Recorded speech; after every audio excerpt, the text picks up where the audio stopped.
Aliens ने इंसानों पर अटैक कर दिया है और अब उन एलियंस से हमारे अर्थ के सुपर कमांडर्स लड़ रहे हैं, जिनमें से एक कमांडर बहुत ही होशियारी से एलियंस की कमांड शिप को डिस्ट्रॉय कर देता है, जिस वजह से एलियंस की बाकी शिप्स भी रुक जाती हैं और इस तरह इंसान जीत जाते हैं और एलियंस हार जाते हैं। यहाँ इस तरह ये जंग तो खत्म हो जाती है, पर हमारे कमांडर्स को डर था कि वो एलियंस इंसानों पर दोबारा अटैक न कर दें और इसी के साथ मूवी में काफी सालों का टाइम गुजर जाता है और हम छोटे छोटे बच्चों को इन एलियंस से लड़ने की ट्रेनिंग लेता हुआ देखते हैं। इन छोटे बच्चों को ट्रेनिंग देने के लिए अर्थ की आर्मी ने एक स्पेशल सिस्टम डिजाइन किया था, जिनमें ये छोटे छोटे बच्चे वीडियो गेम्स को खेलते हुए ट्रेनिंग हासिल करते थे। इन गेम्स को सीखने, खेलने और जीतने वाले बच्चे ही कमांडर्स बन सकते थे। और यहाँ हमें ये भी पता चलता है कि जिस वॉर के लिए इन बच्चों को ट्रेनिंग दी जा रही है, उस वॉर का नाम फॉर्मिक्स है, क्योंकि ये वॉर फॉर्मिक्स प्लेनेट के एलियंस के साथ है। मूवी के इस सीन में हम देखते हैं कि दो बच्चे वही वॉर गेम खेल रहे हैं। उन दोनों में से एक बच्चे का नाम एंडर है और एंडर बहुत ही ज़हीन बच्चा है।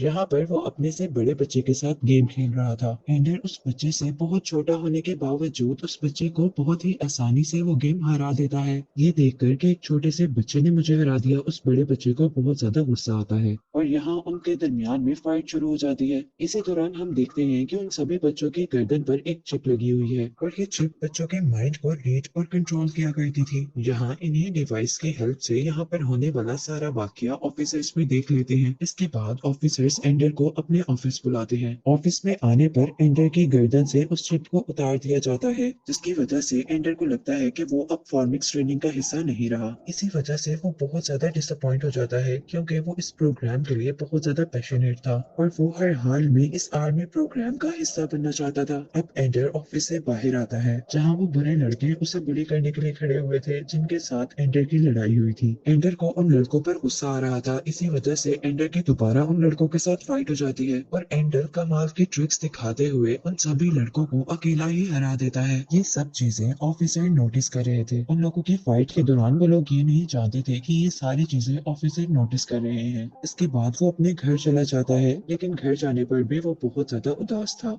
और उसकी फैमिली उसे ये कहकर cheer up करती है कि जरूरी नहीं है कि तुम अर्थ को बचाने के लिए फॉर्मिक्स का ही पार्ट बनो, तुम और बहुत से तरीकों से भी अर्थ को सर्व कर सकते हो। इसी सब के दौरान हम देखते हैं कि एंडर के ऑफिसर्स अब एंडर के घर आते हैं और यहाँ वो एंडर और एंडर के घर वालों को खुशखबरी देते हैं कि एंडर को प्रोग्राम के लिए सिलेक्ट किया जा चुका है। और एंडर ये न्यूज सुनने पर खुश होने से ज्यादा शौक था कि ये हो कैसे सकता है। और यहाँ वो ऑफिसर्स उन सबको बताते हैं कि हमने एंडर की गर्दन से वो चिप इसलिए उतारी थी कि हम एंडर की रियल नेचर को नोटिस करना चाहते थे, क्योंकि उस चिप की हेल्प से वो लोग उनके ब्रेन कंट्रोल कर सकते थे। और यहाँ वो एंडर की फैमिली को ये भी बताते हैं कि एंडर के अंदर बहुत सारी स्किल्स और एबिलिटीज हैं और एंडर अपनी स्किल्स और एबिलिटीज को बहुत अच्छे से यूज करना भी जानता है। वो ऑफिसर्स एंडर से भी कहते हैं कि तुम बहुत ज्यादा ब्रेव हो और हमें अपने मिशन के लिए तुम्हारे जैसे ही किसी की जरूरत है। नेक्स्ट सीन में हम देखते हैं कि अब एंडर स्पेस स्कूल जाने के लिए रेडी था, जहाँ पर उसे मेन ट्रेनिंग दी जानी थी। स्पेस स्कूल पहुंचने पर सबसे पहले एंडर को कर्नल मिलते हैं। इसके बाद एंडर के साथ साथ सभी बच्चों को उनके ट्रेनिंग ऑफिसर से मिलवाया जाता है।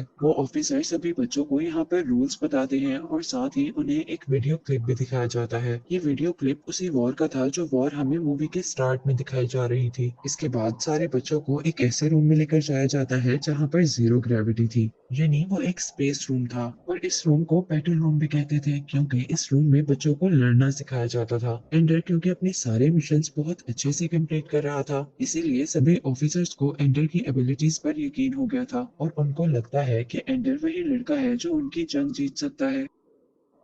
यहाँ पर सभी बच्चों को बताया जाता है कि दुश्मन से लड़ने के लिए सबसे पहले उसकी स्ट्रेटेजी को समझना जरूरी होता है और अगर हम उनकी स्ट्रेटेजी को समझ जाएं तो हमें उनसे लड़ना आसान हो जाता है। और यहाँ पर बच्चों को बहुत सारी लड़ने की स्ट्रेटेजीज भी सिखाई जाती हैं। अब इस एकेडमी में एंडर को ट्रेनिंग लेते हुए काफी महीने गुजर चुके थे। एंडर यहाँ पर काफी कुछ सीख चुका था, लेकिन उसे अभी भी अपनी ट्रेनिंग में कुछ ना कुछ कमी फील होती थी। उसे लगता था कि कोई ऐसी चीज है जो उसे नहीं सिखाई जा रही। एंडर वो बातें, वो ट्रिक्स और वो स्ट्रेटेजी सीखना चाहता था जिनको यूज करते हुए पहले कमांडर्स ने वो वॉर जीती थी। पर इस ट्रेनिंग में उन्हें ये बातें अभी तक नहीं बताई गई थी। अब हम देखते हैं कि एंडर अपने कंप्यूटर में एक ऐसी गेम खेल रहा है जो आज तक यहाँ का कोई बच्चा नहीं खेल सका। इस गेम के अंदर एंडर एक रेड था और उसके सामने दो ग्लास थे। दो में से एक ग्लास के अंदर पॉइजन था। उसने उन दोनों में से एक ग्लास को चूज करना था और अगर एंडर गलत ग्लास चूज करता तो वो डीमन उसे खा जाता। एंडर उन दोनों में से एक ग्लास को चूज करता है। वो ग्लास तो सही चूज करता है पर उस ग्लास में भी पॉइजन होता है और इस तरह एंडर को पता चल जाता है कि ये गेम एक ट्रैप। और अब एंडर उस गेम को रिप्ले करता है और इस बार वो किसी ग्लास को चूज करने के बजाय वहां खड़े हुए डीमन की आई पर अटैक कर देता है और डीमन को ही मार देता है और एंडर उस गेम का लेवल जीत जाता है, जिसको देखकर ऑफिसर्स बहुत ज्यादा खुश थे और इसीलिए एंडर को अब बड़े बच्चों के साथ प्रमोट कर दिया जाता है। जिस आर्मी के साथ एंडर को प्रमोट किया गया था उस आर्मी का नाम था सिलमेंडर आर्मी। यहाँ पर एंडर को उस आर्मी का कैप्टन बोंजो मिलता है जो कि उसे देखकर काफी गुस्से में आ गया था क्योंकि एंडर एक अनट्रेन्ड बच्चा था और बोंजो ने अपनी आर्मी को ट्रेन करके नंबर 1 बनाया हुआ था और वो एंडर को अपनी आर्मी में बहुत बेकार समझता है क्योंकि अभी तक उसे एंडर की एबिलिटीज का नहीं पता था। अब क्योंकि एंडर अनट्रेन्ड था इसीलिए बोंजो उसे अपनी आर्मी से दूर रहने के लिए कहता है। लेकिन तभी हमें इस ग्रुप में एक पेट्रा नामी लड़की को दिखाया जाता है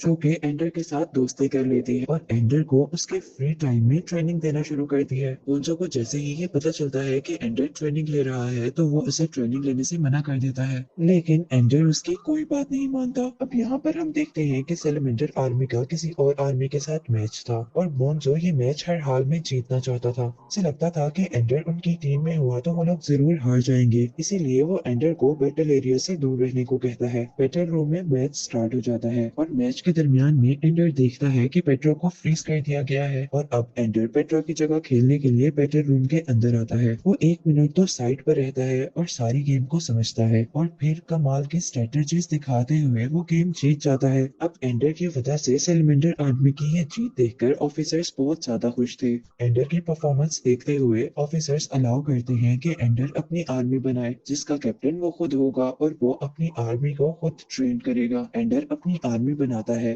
और अपनी आर्मी का नाम ड्रैगन आर्मी रखता है। कुछ दिन बाद हम देखते हैं कि ऑफिसर्स ड्रैगन आर्मी का मैच सेलमेंडर आर्मी के साथ रखवाते हैं और एंडर की अच्छी ट्रेनिंग और टीम वर्क की वजह से वो लोग दोबारा जीत जाते हैं और सेलमेंडर आर्मी हार जाती है। यहाँ बोंजो को बहुत ज्यादा गुस्सा आ रहा था क्योंकि वो लोग पहली मर्तबा हारे थे और वो भी अपनी जूनियर टीम से। इसी गुस्से में बोंजो प्राइवेटली एंडर पर अटैक कर देता है। एंडर उससे लड़ना नहीं चाहता था इसीलिए उसे छोड़कर वहां से बाहर निकलता है, लेकिन यहाँ पर बोंजो एंडर पर दोबारा अटैक करता है और एंडर अपना डिफेंस करने के लिए जैसे ही बोंजो को दूर गिराता है तो उसका सर किसी भारी चीज से टकरा जाता है और इसी वजह से उसके सर से बहुत ज्यादा खून आने लग गया था। यहाँ एंडर को बहुत ज्यादा दुख हो रहा था कि उसकी वजह से किसी को नुकसान पहुंचा था। इसी वजह से उसका इस ट्रेनिंग से दिल उठ गया था और वो ऑफिसर से जाकर कहता है कि मुझे अब ये ट्रेनिंग और नहीं लेनी बल्कि मुझे अपने घर जाना है। और यहाँ एंडर को अब ऑफिसर्स उसके सिस्टर से मिलवाते हैं और वो एंडर को समझाती है कि तुम जहाँ पर हो यहाँ पर आने के लिए लोगों को सालों लग जाते हैं और क्या तुम इस पोजीशन पर आकर यहाँ से दूर जाना चाहते हो। एंडर की सिस्टर की बातें उस पर बहुत असर दिखाती हैं और एंडर वापस स्पेस में चला जाता है।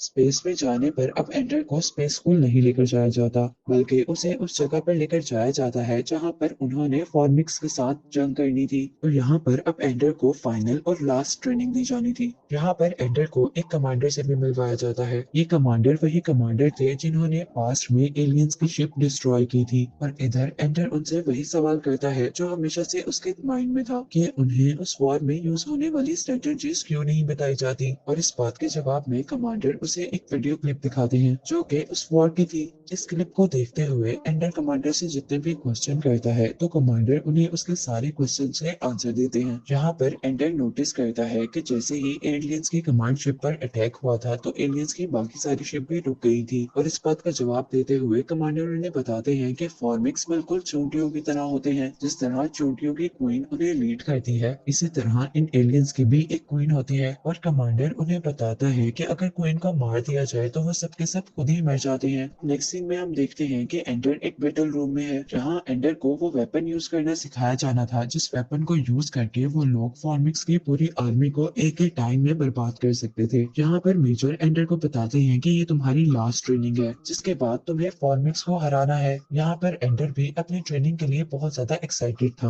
और इसीलिए सारे कमांडर्स और ऑफिसर्स भी उसे खड़े हुए देख रहे थे और एंडर की पूरी टीम बेस में खड़ी हुई थी, जहाँ वो देखते हैं कि बहुत सारे एलियन शिप्स अपने प्लेनेट के आगे ऐसे खड़े हुए हैं जैसे वो अपने प्लेनेट को प्रोटेक्ट कर रहे हों। इतने सारे शिप्स को देखकर एंडर अपनी टीम को कहता है कि वो उस वेपन से उन पर अटैक कर दे और उस बड़े वेपन के अटैक से वो सारे के सारे एलियन शिप डिस्ट्रॉय हो जाते हैं। पर अभी भी वो जंग जीते नहीं थे, क्योंकि उनके अटैक के बाद उनके सामने बहुत सारे एलियन शिप्स अपेयर हुए थे, जो कि पहले से भी बहुत ज्यादा थे। और क्योंकि उनके बड़े वेपन को रीलोड होने में टाइम लगना था, इसीलिए एंडर अपनी टीम के लोगों से कहता है कि वो अपनी अपनी शिप्स में बैठकर इस वेपन को कवर कर लें, ताकि फॉर्मिक्स का अटैक उनका वेपन ना खराब कर सके। यहाँ पर फॉर्मिक्स इंसानों पर अटैक कर देती है, जिसकी वजह से स्पेसशिप में बैठे हुए बहुत से इंसान मर जाते हैं। इसी दौरान अब एंडर का वेपन भी चार्ज हो गया था। एंडर पेट्रो से कहता है कि वो अटैक कर दे और उनके इस बार के अटैक से फॉर्मिक्स का पूरा प्लेनेट ही डिस्ट्रॉय हो जाता है और वहाँ के सारे लोग भी मर गए थे। ये सब करने के बाद एंडर बहुत ज्यादा खुश था, क्योंकि उसने अपना लास्ट ट्रेनिंग मिशन भी बहुत अच्छे से कंप्लीट कर लिया था। पर तभी एंडर पर रिवील होता है कि ये ना तो नकली वॉर थी और ना ही ये कोई उनकी ट्रेनिंग का हिस्सा थी, बल्कि ये एक असल वॉर थी और उसने सचमुच में एक पूरे प्लेनेट और उस पर रहने वाले सभी लोगों को मार दिया था।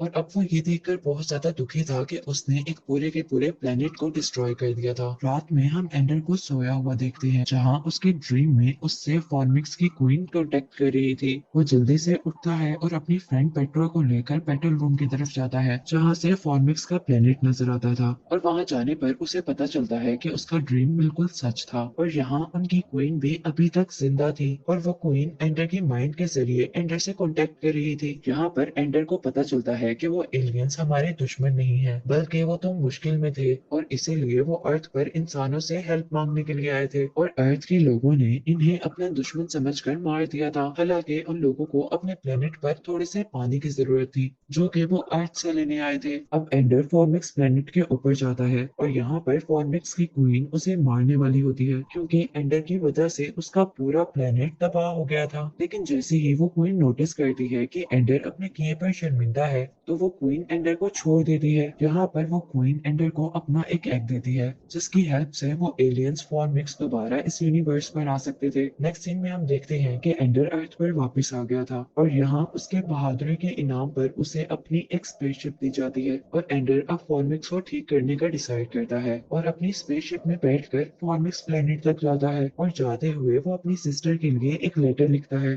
जिसमें वो बताता है कि मैं इस अर्थ से बहुत दूर जा रहा हूँ। इसी लेटर में वो लिखता है कि मैं फॉर्मिक्स की कॉलोनी बनाने में उनकी हेल्प करूंगा और यही दिखाते हुए ही ये मूवी एंड हो जाती है।